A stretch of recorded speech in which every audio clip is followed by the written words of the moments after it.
salve, sono Pino Maggiore, sono il titolare della cantina siciliana di Trapani e vado a preparare il couscous. Le materie prime è la semola, è una semola di grano duro siciliano che viene lavorato, noi diciamo viene incocciato, viene accarezzata dosando l'acqua.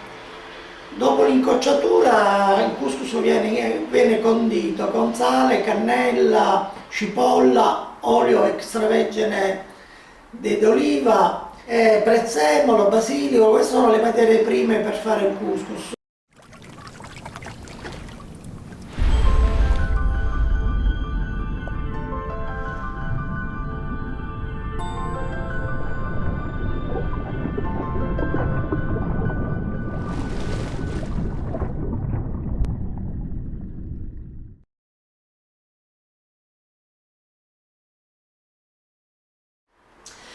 Una volta che il couscous viene incocciato, viene condito, poi viene frisculiato, viene riaccarezzato.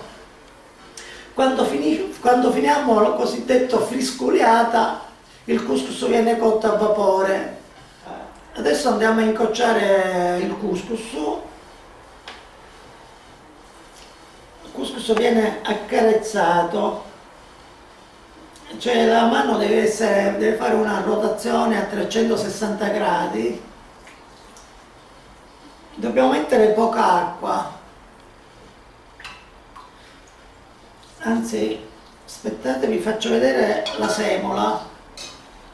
Questa è la semola, come dicevo è una semola di grano duro siciliano, dove dobbiamo stare attenti perché se si mette molta acqua la semola si impasta, come quando facciamo la pasta, facciamo la pizza, il pane, mentre il couscous non si deve impastare, si deve incocciare e questi grani debbono crescere, si aumentano con l'acqua.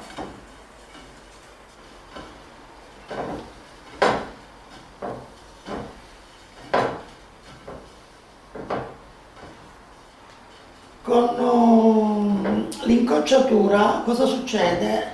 Come capiamo che ci vuole altra acqua? Perché la sentiamo asciutta, perché la semola se l'assorbe l'acqua.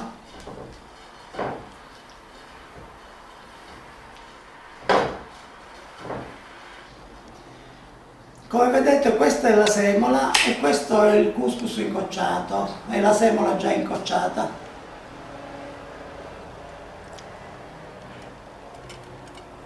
Una volta che abbiamo finito l'incocciatura del couscous, adesso andiamo a condirlo e mettiamo la cipolla tritata grossolanamente, cipolla abbondante, devo mettere del sale di Nubia Presidio Slow Food,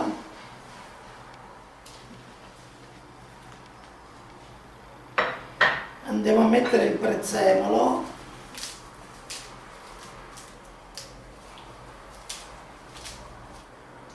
andiamo a mettere l'olio extravergine d'oliva, olio abbondante,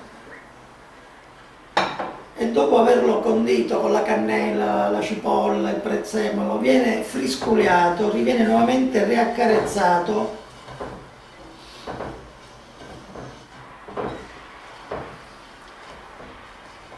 Adesso lo mettiamo a cuocere. Questa è una farina di grano duro, la impastiamo con acqua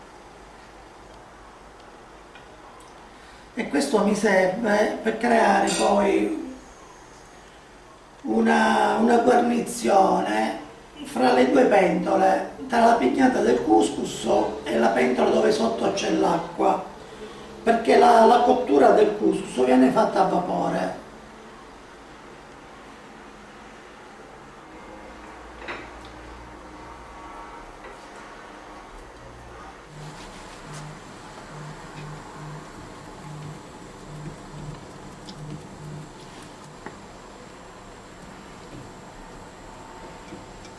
Ora andiamo a preparare la zuppa di pesce o a ghiotta di pesce. Mettiamo dell'olio, extravergine d'oliva e della cipolla. Andiamo a mettere dell'aglio rosso di Nubia Andiamo a mettere il doppio concentrato di pomodoro.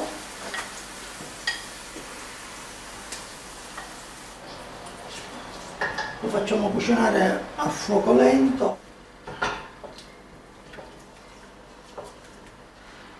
Mettere l'acqua.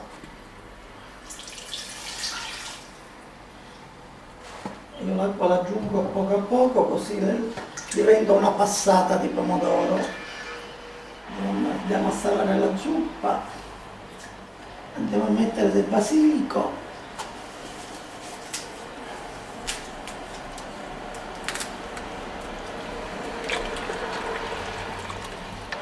adesso possiamo buttare il pesce.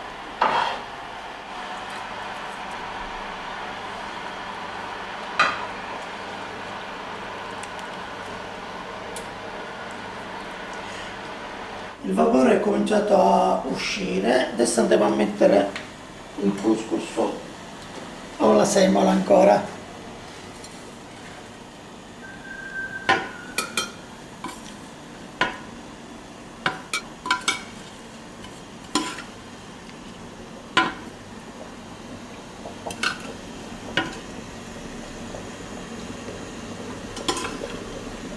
La pentola di couscous non va coperto, va lasciato libero perché altrimenti col vapore si bagna la semola. Il couscous ogni 15-20 minuti va girato.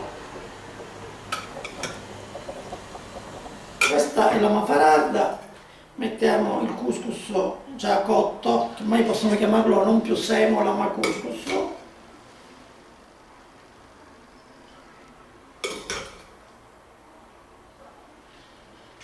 Adesso andiamo a abbivirarlo o innaffiarlo, però è più bello abbivirarlo. Allora, come vedrete il pesce è tutto sbriciolato perché la zuppa viene cotta per circa un'ora, un'ora e un quarto, il pesce si sbriciola tutto. Allora, la zuppa è tutta piena di lische, per evitare che finiscano dentro il couscous noi lo passiamo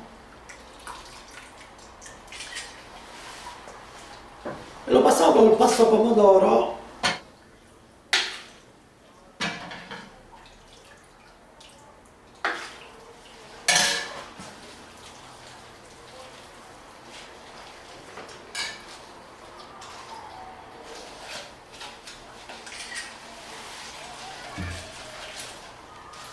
La zuppa deve essere fatta abbondante perché la semola e il couscous se ne assorbe tanto.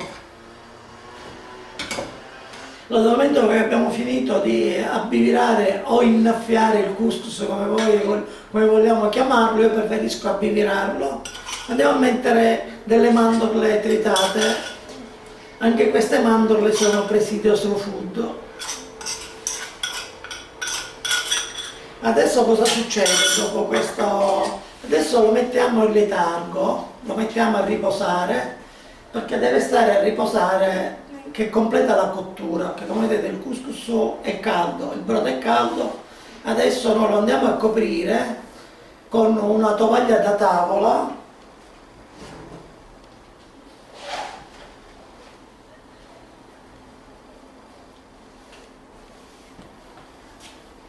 E anticamente si andava a coprire con una coperta di lana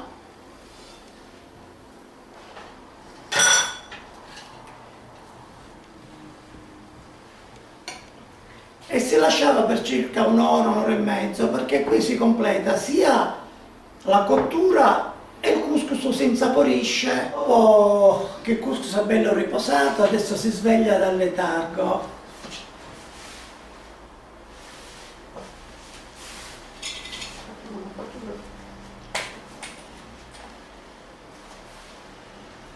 Ho recuperato un po' di pesce dentro la zuppa.